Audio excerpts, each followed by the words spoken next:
I would guess that a lot of publishers, a lot of PR companies have used YouTube in the past or are still using YouTube to tell people about a book, to advertise a book by telling people about a book.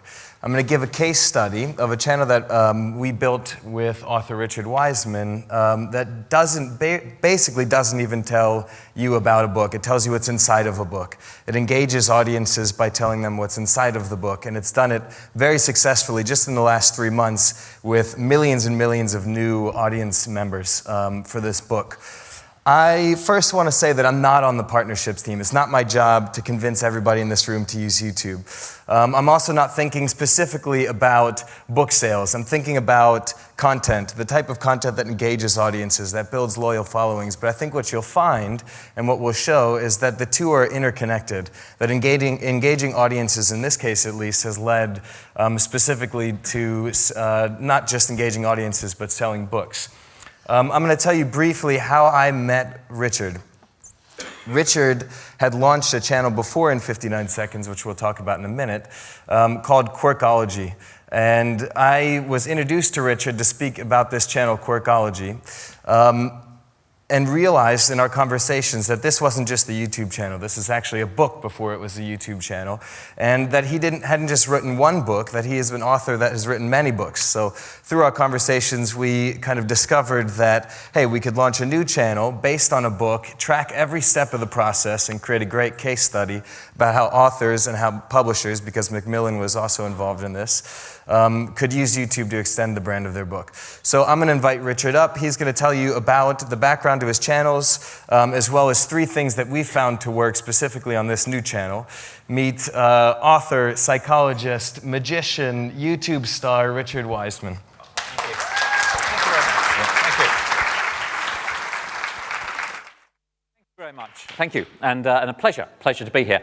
Just by way of introductions, Jake said that I'm an author and psychologist. But actually started my working life as a magician. So I thought I would do one very, very quick magic trick. This is the very first magic trick I ever learned as an 8-year-old boy. I would tuck this very handkerchief into my hand, which is not a particularly exciting thing to do. Slightly more exciting is to blow into your hand and make it completely disappear. But no, you're right to keep the excitement to a manageable level.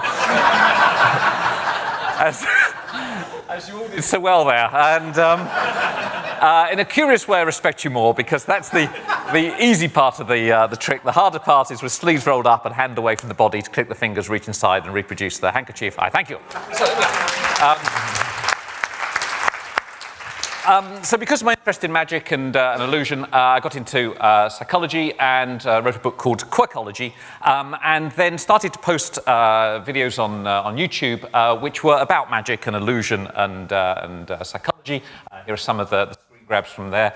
And it just kind of grew, it naturally grew, and it was a sort of lovely thing to see the people watching the material I was posting up there. So we've posted around about 50 videos, around about half of them have gone viral, and the channel now has had about 250 million views. Because of that, I met up with Jake and the YouTube team, and we spoke about the idea of doing a channel which was designed to actually promote a book. And the one we selected was 59 Seconds, which I published with Pam Macmillan in January 2010, and the channel, in 59 Seconds, was launched at the beginning of this year. And the idea was very straightforward. We would have short-form clips, so we decided each would be 59 seconds long. The idea behind 59 seconds, by the way, are sort of life-changing ideas in less than a minute, and so this seemed a good sort of strategy for that. We would not tell people what the book was about, but rather we'd give away content. So it wasn't, you know, these things will change your life. This is exactly what the content is. And we wanted to make it interactive. A lot of my work is about interactivity. And so I thought I'd just demonstrate what I think is the power of interactivity now with you good folks. If everyone wants to extend the first finger of their dominant hand, so the hand you normally write with, everybody extend the first finger. And without thinking about it too much, just trace a capital Q on your forehead. That looks good. Okay, very good. So you had a decision there. You could either place the tail of the Q over your right eye or your left eye, and you'd have all made that decision naturally. It does tell us quite a lot about you. It tells us whether you are a good liar or a not so good liar. And that's a kind of nice hook. Now you're wanting to know, well, which way is it if I placed it this way? And that's the joy of interactivity. I'm not going to tell you the answer. Of course I am. Of course I am. In a moment. I'll just sort of hook you a bit more. We also used animations, teaming up with Cognitive, fantastic company who you may know from the Royal Society of the Arts animations. I'd already done some work with them into the psychology of animations, looking at animated videos versus a talking head, and we've seen that animations were 33% more entertaining. Around about 60% more likely, 66%, to be shared. And so we knew the 59 seconds things had to be interactive and also have some animated content. So I thought I would show you one of them. This is the Q-test video, so it's 59 seconds, has my good self talking in it, but more importantly, the animations. Also, you get to know the answer to the Q-test. So this is how we dealt with the Q-test. So here we go.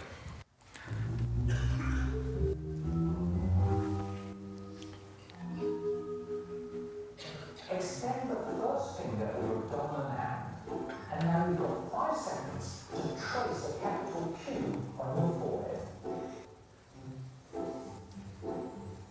Some people draw a Q in a way that can be read by somebody facing them with the tail on the left side of their forehead. If you do that, then you tend to be aware of how other people see you. You're happy being the centre of attention, and you're a good liar. Other people draw a Q so they themselves can read it with the tail on the right-hand side of their forehead. If you do that, then you tend to be more an introvert and not very good at lying. So if you want to gain that quick and fun insight into somebody, just ask them to draw a Q on their forehead.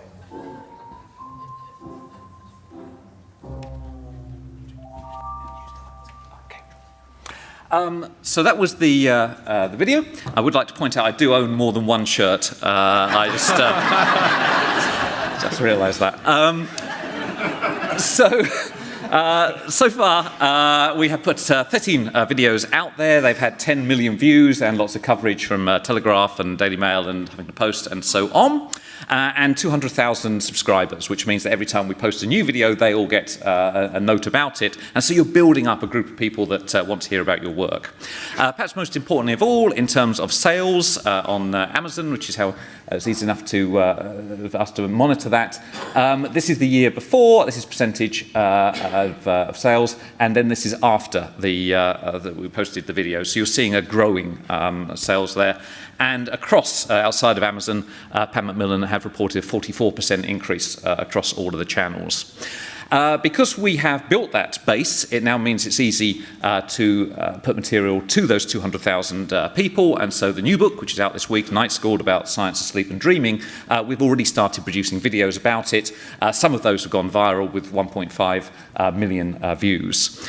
So I think we live in exciting times. As an author, the idea of being able to talk very directly about the content of a book to a fan base like that in such a cost-effective way, for me has been a really exciting initiative. So it's been a sort of joy to work with YouTube on it, and it's something we're going to be continuing to do in the future. Yeah. So this has been the shortest case study ever. We've highlighted the 3 ways that we've found this channel to be successful, but I don't think the point for everybody in the room is that they should pull out factoids from a book, use animation, and be interactive. The point is that we put real time, real effort into and tests into thinking about what about this content is going to engage audiences, what's going to create a community of people that aren't just excited about this book specifically, but about this genre, able to launch new books on the success of that. And we're just getting started. We're thinking about these things all the time. We've got a great partnership with Richard's publisher, Macmillan, who are purchasing display advertisement around the web. And they'll have, this is just an example, they'll have a factoid on the display advertisement, and then the call to action is to click on that factoid to learn more. 50% of those clicks will be directed towards Amazon, a direct link to buy the book. 50% will be directed towards a YouTube channel. And we're in the process of doing this now. We haven't done it yet, but the theory is, my guess is, that because people are watching these videos that tell them about the book, not just that there is a book, they'll be more likely to buy it than when they're given the option to simply just buy this book. So we're continuing with these tests on and figuring out what's going to best engage audiences. And I'm going to leave us with one final test from Richard.